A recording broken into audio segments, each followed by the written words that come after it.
Crime Photographer.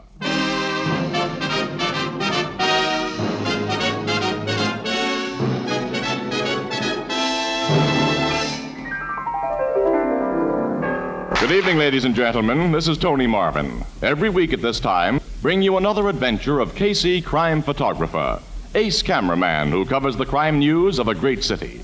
Written by Alonzo Dean Cole, our adventure for tonight, Box of Death.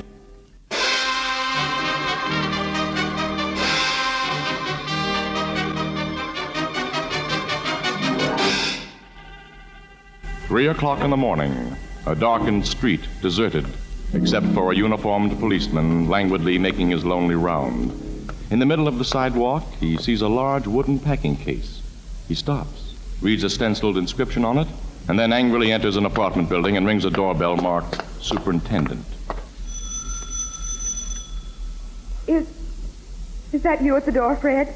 This is a policeman. Policeman? Yes, open up. Just a minute. What is it, officer? Does a Mrs. George Donald live here? Why, I'm Mrs. Donald. You haven't brought me bad news. I'm giving you a summons for blocking the sidewalk with that big box out there. Big box? A wooden packing case. Someone will break his neck on it. But I don't know anything about a wooden box. It's got your name on it. Come and see. Okay. You know, for a moment I was afraid you were here about my husband. Why should I be here about your husband? He hasn't come home tonight. I've been waiting for him. Huh. He must be an awful chump to stay out when he's got a wife as young and good-looking as you are. He doesn't usually stay out. Say, the super of this house is named Swanson.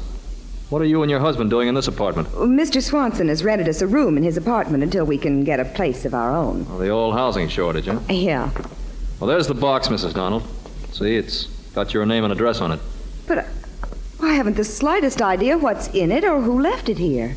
This sounds awful screwy to me. Yes, it does to me, too.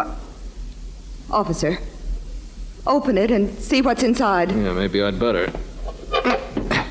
The thing's heavy as it looks. The lid is loose, just tied down with ropes. Cut the rope, officer. Cut it. Okay, but what are you acting scared about? I don't know, but cut that rope quick. Now, lift the lid. Sure.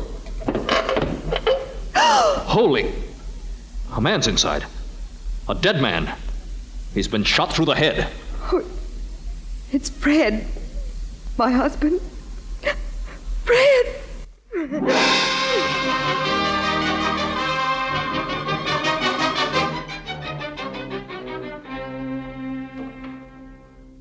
Well, then, Captain Logan, I took this girl, this Mrs. Donald, as she called herself, back here to the super's apartment where I got on the phone and called you homicide, Dixon. When I got through phoning, I couldn't find the girl. She'd scrammed out through a window. No, letting an important murder witness get away isn't going to help your record, Costello. Wait a minute. Don't blame the cop, Logan. He had no reason to figure the gal would take a powder. When I want your advice, Casey, I'll ask for it. Oh, okay, pal. She isn't such an important witness, Captain. There's hardly a thing that she could tell you that we don't already know. And you keep out of this, Miss Williams. What did you just say? Annie remarked that we could tell you a few things, pal. You? Mm-hmm. Costello. Yes, sir? Report to your precinct station and stay on call for further orders from me. Yes, sir. And next time you meet a woman who identifies herself as Mrs. George something or other and then refers to her husband as Fred, you get suspicious and hang on to her no matter how good-looking she is. Yes, sir. Now get out of here. Yes, sir. Now, Casey, give. And you too, Miss Williams. Oh, you're asking for our advice? I'm demanding whatever information you have. Well, he's entitled to it, Casey. Yes, he really is, Annie, but at times he has such bad manners. Will you cut the comedy? I'm in no mood for it. Okay, well, in the first place, according to the witnesses, Mrs. George Donald could have had no part in the murder of her husband. I know that. Now, wait a minute. She was too crazy about the guy she married to do him any harm. How do you know that? Because we recognize the dead man in that box. It was Fred Lister. Who and what was Fred Lister? He was a small-time crook, Logan. Never mixed up with anything big enough to bring him in contact with you homicide guys. While he was alive, that is.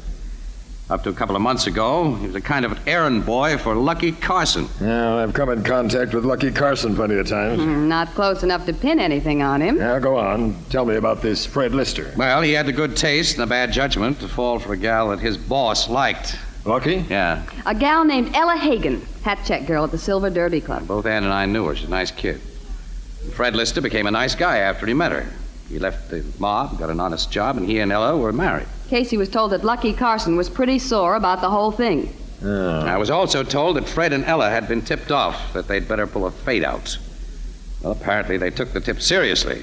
They were living in this joint under an assumed name. But they didn't hide well enough when they did their fade out. You two think this Fred Lister was killed at Lucky Carson's orders? That's right. This job is just the sort that lousy rat would pull on a gal who'd thrown him down for another guy. I'll issue a pickup order for Lucky Carson right away. Then what? We'll try to get something on him. Optimist, aren't you? That rat can't get away with murder forever, Casey. Come on, we'll go to headquarters and wait for him to be brought in.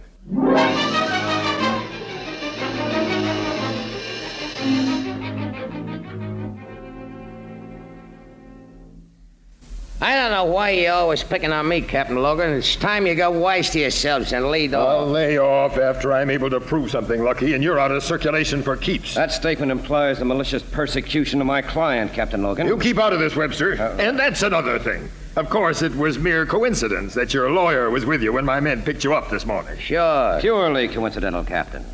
I happen to be spending the night at Mr. Carson's apartment. And 3 others of my mob, my business associates, was with us. Someday you'll slip up on one of those phony alibis. You should realize that, Webster, and stop playing with trouble. You've got more brains than Lucky and his kind. Who says Webster has more brains than me? You heard me say it, didn't you? He's trying to get you sore, Lucky. Now, don't fall for it. Now, since you haven't a thing on my client, we'll be leaving here, Captain. So long, Captain. Poor Fred Lister was a nice punk. I'll be sending a swell hunk of flowers to his funeral, and I hope you get whoever bumped him off. Only I doubt if you will. Don't be too sure. Okay. So long, Casey. And Miss Williams. Lucky. Yeah? Say, what's that thing on your watch chain? You've been rubbing your fingers over it ever since you came in here. It's my luck piece, Casey. Your luck piece. Yeah. It's just an old Indian head penny with a hole bored in it. But I wouldn't sell it for $100,000. I found it on the street one day when I was a punk. It's brought me luck ever since. Look at me now. Lucky thinks it's a reason for his success. Well, for a long time now, I ain't been able to hire and fire brainy guys like you, and I mean I have. Well, I wasn't saying that you weren't right about it. Yeah. Let's get out of here. Open the door. Oh, sure, Lucky, sure. Get smart, Captain. Lay off me from now on. Get out of here, both of you. So long. Those lousy rats. And there isn't a thing I can do to them. That lawyer Webster's really worse than Lucky because he knows more. Lucky doesn't like anyone to say that, Annie. I noticed that. I never knew about that Indian head penny before. Well, nearly all crooks carry something they think brings them luck. Doesn't look as though you'll pin Fred Lister's murder on Lucky, Captain. No. From where we sit now, Miss Williams, there isn't a chance. I don't agree with that, Logan. Why not? I'm going to have a talk with Fred Lister's wife. With Lister's wife? Yeah. I think I can find Ella through a close friend of hers, Annie. Well, why haven't you said so before? You know I want to question that gal. Questioning her won't get you anywhere, Logan. I want to tell her a few things.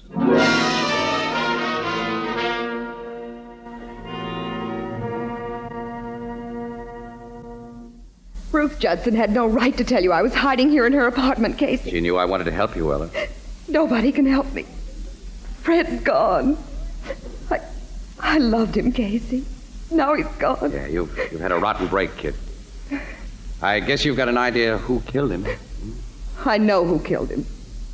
Lucky Carson. Yes. When you skipped out on that cop this morning, I figured you wanted to pay Lucky off personally, right? That's my business.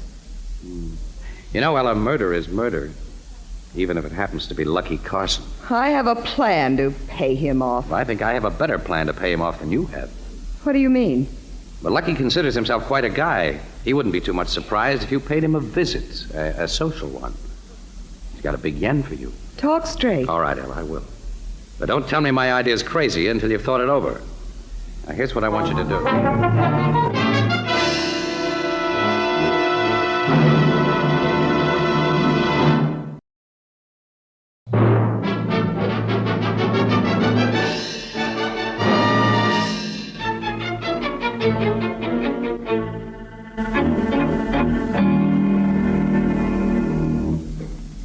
Who did you say wants to see me, Slug? That Dame Ella who was married to that punk Lister till night before last. Show her in. No, wait, Slug. What's eating you, Webster? Are you nuts, Lucky? That dame came to your apartment before her husband's even buried for just one thing. You. She knows now that I don't stand for no crossing up.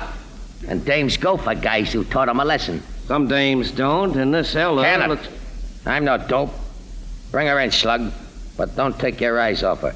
If she pulls a phony move, you know what to do. Yeah, okay, Lucky. You get behind that screen, Webb, and watch her. I'm not one of your bodyguards. You better be if this babe tries a fast one. You carry a rod, get back of that screen and keep it ready. Well, okay. Not that I expect any trouble. Here's the dame, boss. Hello, Lucky. Ella, this is both a surprise and a pleasure. Of course, you know about Fred. Yeah, and I'm awful sorry. I hope you didn't pay no attention to what the papers hinted, that I had something to do with his killing. They had to admit that the cops turned me loose right after they picked me up. I read the papers. Wait till you see the big floral piece I'm having sent to the undertakers for poor Freddie. It's a pearly gates ajar, Ella, done in gardenias and white roses. It'll set me back over $1,000. It'll show what I thought of your husband. I realize what you thought of him, Lucky. Now, look here, babe. Don't try to kid me, and I won't try to kid you. I made a big mistake when I married Fred. You've proven that to me.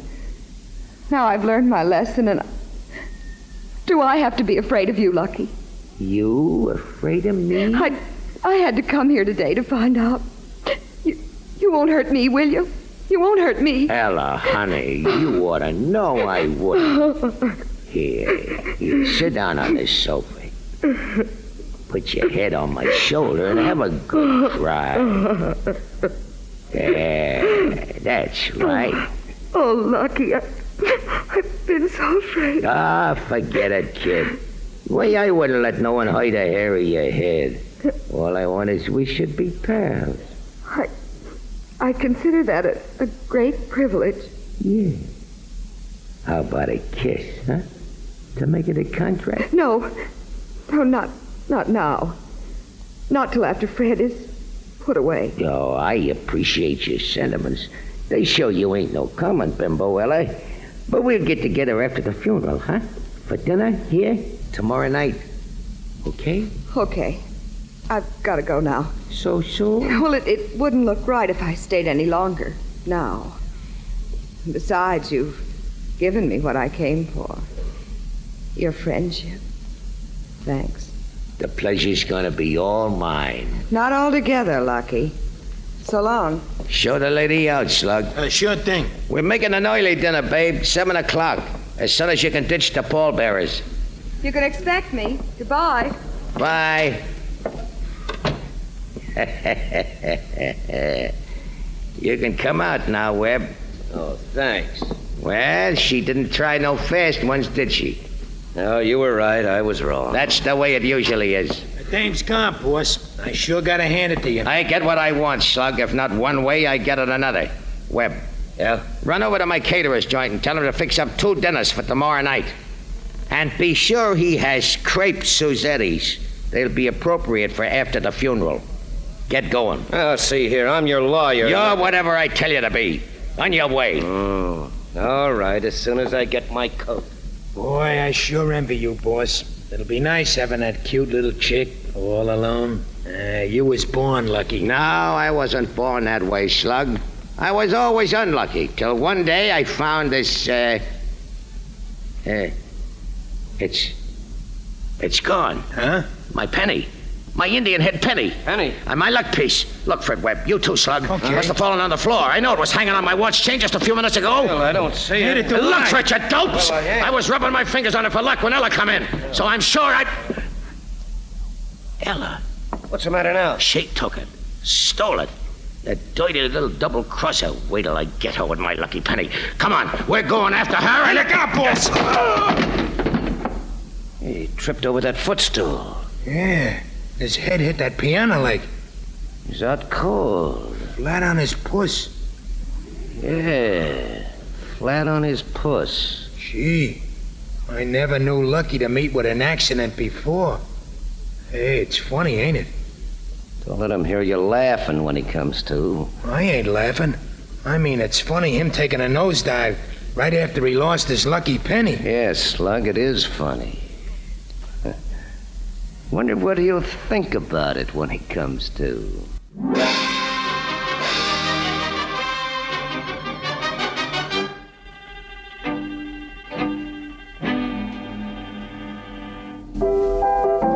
Casey, you were telling me about sending that gal Ella to Lucky Carson's apartment this afternoon. Oh, yeah. Well, I'd nearly finished, Ethelbert. Yeah. Well, she clipped the luck piece off his watch chain, and I was waiting for her outside in my car, and she got in. I took her back to her hideout, and that's all there was to it. You figure losing that engine head penny's gonna bother Lucky a lot? I think it'll do a lot more than bother him, Ethelbert. He's a dumb guy and a superstitious guy.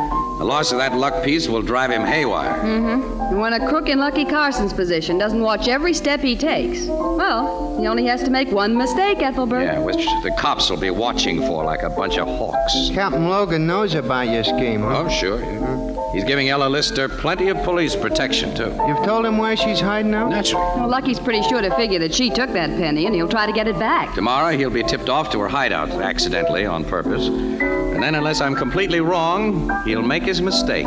Say, what's she done with the penny, Casey? I have it. Ella hates Lucky so much she didn't want anything around that belonged to him. Let me see the thing. There it is. Yeah, it's just an old penny with a hole in it. You think it's really Lucky? Of course not. How could it be? Luck's mostly a matter of belief, pal. Self-confidence, I guess. You got it or you haven't got it. I don't know about that. I'll give you $1 for this penny, Casey. A buck? Look, if you want the thing, I'll give it to you, Ethelbert. You will? Well, sure, it's yours, here. Oh, gee. Yeah, but don't let Lucky Carson know you got it. You might find yourself in a spot. Oh, I won't let nobody know I've got it, except you, of course. Okay. Well, come on, Annie. It's getting kind of late. I'll drive you home. Okay, I could do with a little sleep. Yeah. Well, good night, Ethelbert. Night, Casey. Night, Miss Williams. Night, Ethelbert.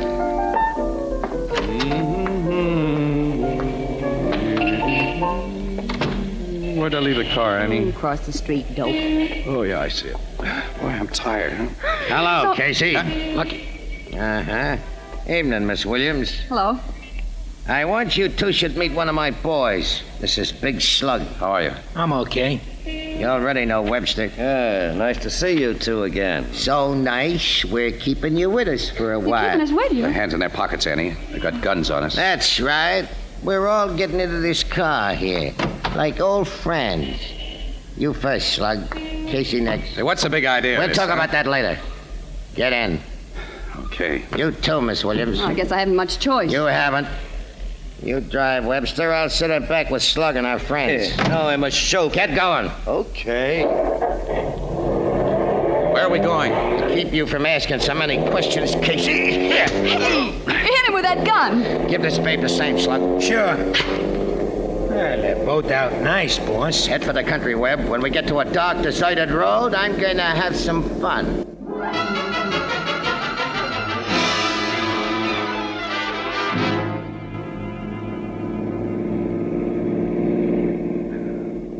This mug's finally coming to, boss. You put real stuff behind that crack on the head you give him. Where Casey, I thought for a while he'd killed you. I wouldn't do that, Miss Williams. Yet. You feel good enough to talk now, Casey? Is that talk, Lucky? Yeah. Where's my lucky penny? We don't know anything about a penny. Can it, Casey? I know you put Ella Logan up to stealing it. Lucky discovered his loss right after Ella left this afternoon. He was about to go after her when he had a little accident. Never mind about that. Accidents can happen to anybody. Sure, Lucky, sure. Anyway, I had the foresight to go to a window and see Ella leave the building and get into a car. And you, Casey, were driving that car. After that, it was easy to add things up. Very easy. I know you, Casey, and I told Lucky. I'd have figured it if you hadn't told me, Webb.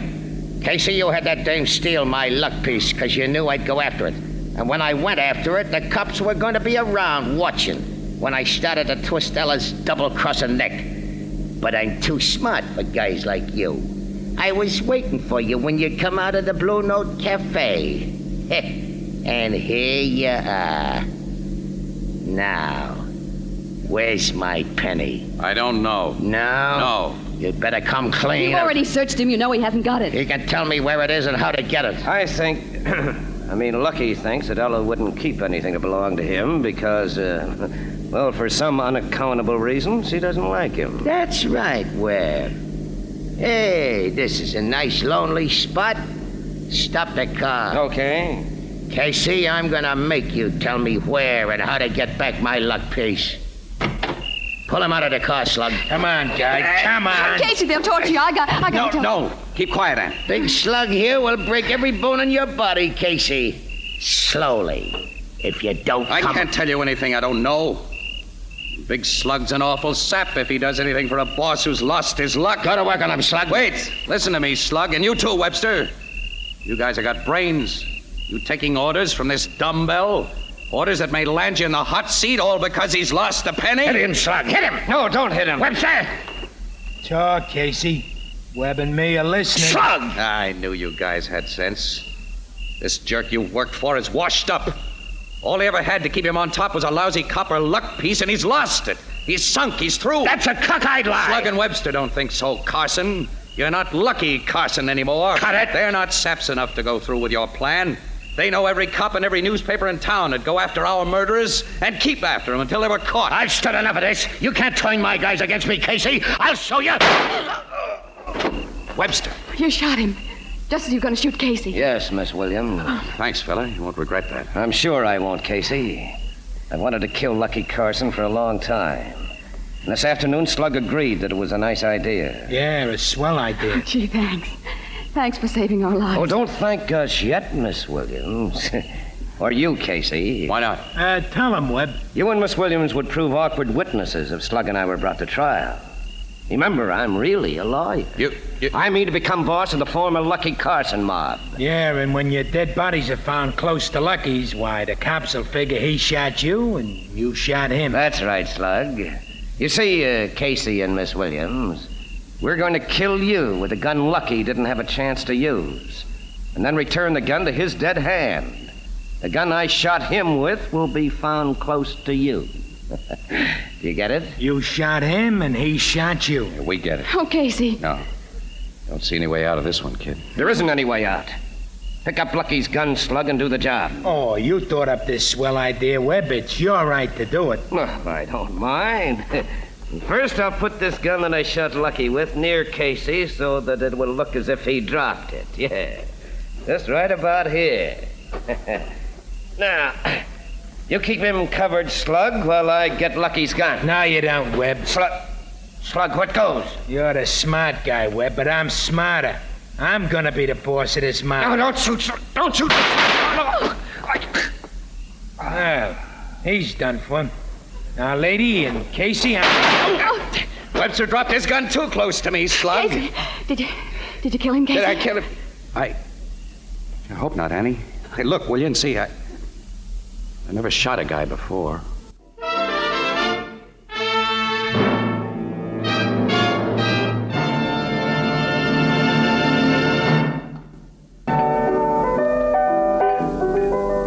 You didn't kill that big slug guy, huh, Casey? No, Ethelbert, he'll live. Until he goes to the chair for killing Webster. And Webster killed Lucky Carson. The gang's washed up. That's right. But not quite the way Mr. Casey figured on washing it up.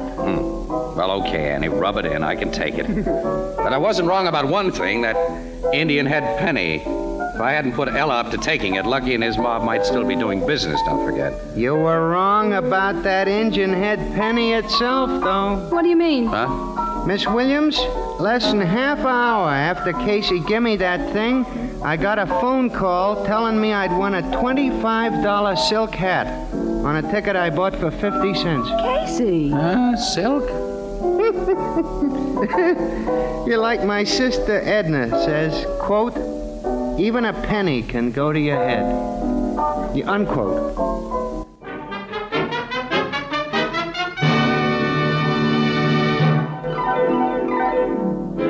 Crime Photographer is directed by John Dietz. The original music is by Archie Blyer, and the program features Miss Jan Miner as Anne and John Gibson as Ethelbert. Herman Chittison is the Blue Note pianist. This is Tony Marvin saying good night. This is CBS, the Columbia Broadcasting System.